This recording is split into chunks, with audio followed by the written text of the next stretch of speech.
Hello，大家好，歡迎嚟到 Telecook 電資訊嘅 YouTube Channel。咁今日我哋嚟到 Lesson 3，就係介紹交易工具。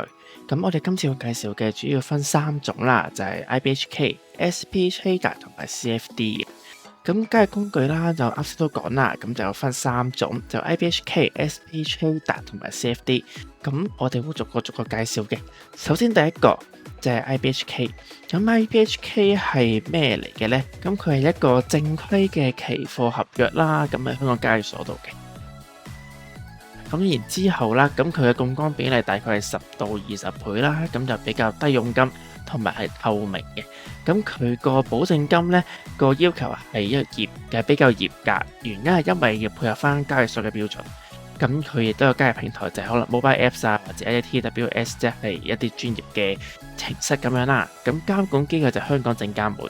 咁適合一啲咩嘅投資者呢？就係一啲可能專業嘅投資者啦，咁或者啲機構咁樣嘅。咁個風險程度都比較高。咁而且到期嘅話都需要轉倉同埋結算嘅。咁而第二個中間呢個 SP Trader 呢，咁就係大部分嘅證券商都係使用嘅，咁都係一個正規嘅期權合約、期貨合約啦，咁就係港交所交易嘅。咁佢個槓桿比例都係10至10倍。咁跟翻啦，其實10至10倍就即係好似之前第一集所講，咁你買恒指其實要百幾萬噶嘛，但係你幾十萬就可以買到，咁嗰個倍數大概就係7至10倍左右啦。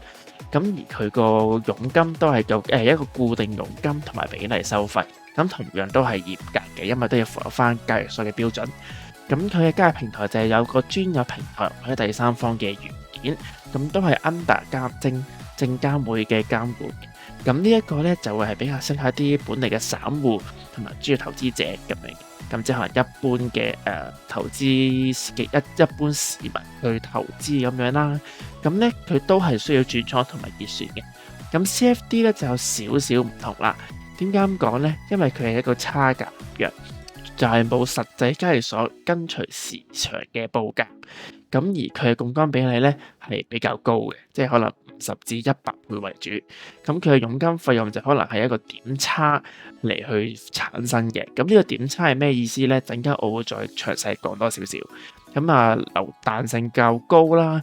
咁啊，會即係唔同嘅券商去自己定規則嘅。咁通常佢哋嘅交易平就係 MT4、MT5。咁呢個係 Asia 國際，即係外國嗰邊嘅平台券商啦。咁亦都係可能放翻外國嘅證券。咁而佢嘅監管機制其實就有翻一啲證券嘅註冊地啦，例如 ISIC、FCA 咁樣啦。咁就啱一啲短線交易，即係可能即場炒賣啊，或者高槓桿偏好嘅。咁但係風險咧就極高，咁因為佢嘅槓桿係最低嘅。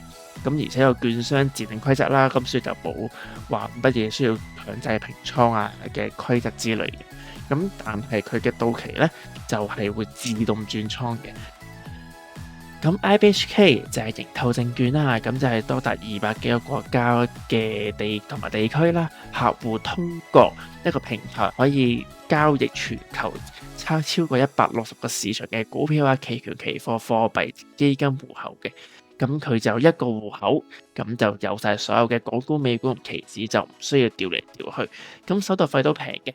咁而剩翻嘅錢咧，用美元作為現金嘅話咧，咁啊最高係可以每年賺到3.83% 嘅利率咁樣嘅。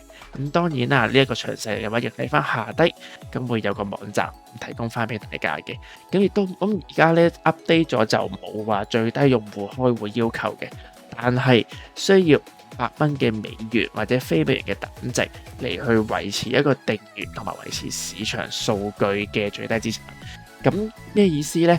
就係佢哋係需要實時購買數據嘅，係啦，即係佢本身個時間係會有延遲咁樣啦。咁同埋佢首次 set up 都比較複雜啦。咁不過其實所有嘅券商，大部分嘅券商啦，咁佢哋 set up 都需要一啲繁複嘅資料，因為始終涉及到炒賣啦、槓桿啦，同埋一啲金錢上嘅元素啦。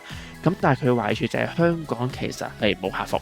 咁佢如果你要揾嘅話咧，佢會轉咗去其他國家，咁可能會比較耐啦。咁例如印度啊呢啲地方咁樣嘅。咁下一條 link 就係一個收費表嚟嘅。咁咧呢個就係一個次序，一個順序啦，就係點樣去開一個 account 咁樣啦。咁首先就係 market data subscription 啦，跟住就揀翻香港Security Exchange，然後揀翻香港嘅subscript。咁跟住就揀翻一個 software 去下載 TWS latest，咁最 update。咁然後呢一個就係佢哋個網啦。咁呢個就係個手機版，咁手機版就簡單易明少少嘅，就冇頭先嗰個咁複雜啦。咁嚟到 SP Trader，咁 SP Trader 其實大部分嘅香港券商咧都係使用嘅。咁首先其實就係你下載咗 SP Trader 啦，咁然後入翻券商嘅資料，例如富昌、耀才、新鴻基呢啲啦。咁券商就會俾幾組 account 俾客戶嘅，咁啊有 C、E 同埋 F 嘅。咁 C 就係負責現金啦，攞嚟入錢嘅。E 就係期權，咁就係一啲攞嚟買股票期權啦。咁 F 咧就係一啲期貨，就係今次介紹嘅主要戶口，咁就係攞嚟買賣期指同埋指數期權嘅。咁啊，登入資料嘅資料，今日資料係唔同啦，所以錢都係會分開咁樣擺嘅。咁下低呢一個就係 SP Trader 條 link。咁呢一個咧就係一個用咗富昌去做嘅例子啦。咁呢個都係 SP Trader 嚟嘅，咁佢個頁面就係咁樣。咁呢個就係個手機版。咁 CFD 啦，咁係一個差價合約去做一個買賣啦。呢個係個 Apps 嚟嘅。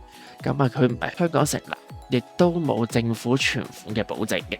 咁但係有當地國家嘅保險保障。咁呢個保險保障咧，唔同嘅合約公司都唔一樣。咁所以你要睇翻個別嘅合約公司啦。咁 Vintage 有 Vintage 嘅合約啦。咁可能第二啲亦都有第二啲嘅。咁佢係一個自定注碼嚟，自定價格嚟去 set 注碼嘅。咩意思呢？即係例如指你可以買1蚊提成，即係1點就賺1蚊，跌1點就輸1蚊咁樣咯。咁就一個戶口一個價錢，咁冇注冇平台，咁亦都可以買同沽大部分嘅產品，即係可能股票啊、金啊、油啊、Bitcoin 啊、或者恒指咁樣都可以嘅。咁亦都冇轉倉概念啦，亦都可以個入個門檻比較低㗎啦。咁因為可能好多客戶都擔心我買完張 call，買完張期權期貨嘅，咁就要轉倉喎，點樣轉呢？咁喺 CFD 嘅差價表度係冇呢樣嘢嘅。咁網站下低，咁啊買賣差價其實頭先講啦，咁佢係有個手續費嘅。咁係咩意思呢？咁根據平台而定。例如我可能喺牛買張大期恒指大期，咁手續費可能係10至20蚊咁樣啦。咁啊再加埋啲政府嘅費用，咁可能25蚊一張嘅手續費。咁但係咧 CFD 就唔同啦，同樣做張50蚊嘅大期，咁即係50手。咁每一手咧，咁可能佢大概嘅差價係6點嘅喎。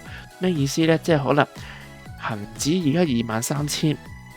我買去升喎，可能我係23,106先買到嘅，咁就會消耗咗6點。咁如果我係買50蚊嘅話咧，咁其實佢係食咗我300蚊咯，因為6乘50等於300，係咪？我睇佢23,000入手嘅，但係佢23,006先至計我數。咁佢就算升到23,010咁樣啦，咁理論上我應該賺10點噶嘛，但係實際上我賺得4點嘅啫。咁即係話我有6點係俾佢食咗。咁如果用50蚊嚟去計一個大期嚟講，其實呢一度我少咗300蚊嘅利潤。咁呢一個就係 CFD 嘅壞處之一，就係佢個手續費其實用差價嚟去計，咁都係用唔同嘅平台而去定咁樣啦。咁呢個位置如果客人入手嘅時候都需要留意住，就會有翻可能加減6點呢一樣嘢咧，咁你賣出都可能會食嗰點數嘅喎，咁所以一加減其實個手續費都比較昂貴。咁呢一個就係佢嘅手機版啦，咁其實佢嘅手機版係比較方便嘅，睇圖都比較清晰。咁啊交易量就係即係睇你想要嘅手數，其實你想 set 1毫子都可以嘅，咁啊升跌1毫子咯。咁頭先我講話大期50蚊嘛，咁呢個位置咁寫翻50咁樣就 OK 啦。咁啦。下次啦，我就會去集中去介紹 SP Trader 去點樣使用。咁因為大部分嘅香港券商咧都係用 SP Trader 嚟去俾客人做交易嘅。咁我亦都會詳細介紹究竟佢個頁面係點樣做，咁點樣去做買賣，咁啊做個 demonstration 俾大家嘅。咁今日我哋係咁多先，我哋下次再見，拜拜。